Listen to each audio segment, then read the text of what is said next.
Hei! Olen 18-vuotias nuori porilainen datanomi.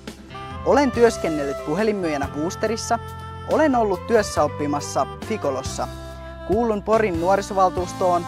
Olen toiminut Vinnovan opiskelijayhdistyksen sihteerinä. Toivon saavani vastavalmistuneelle datanomille sopivia töitä Satakunnasta, sillä asun Porissa. Minua motivoivat onnistumiset asioissa, jotka ovat haastavia.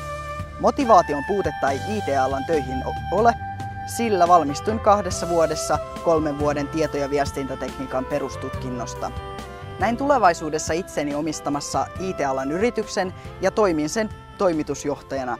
Työllistän useita ihmisiä yrityksessäni.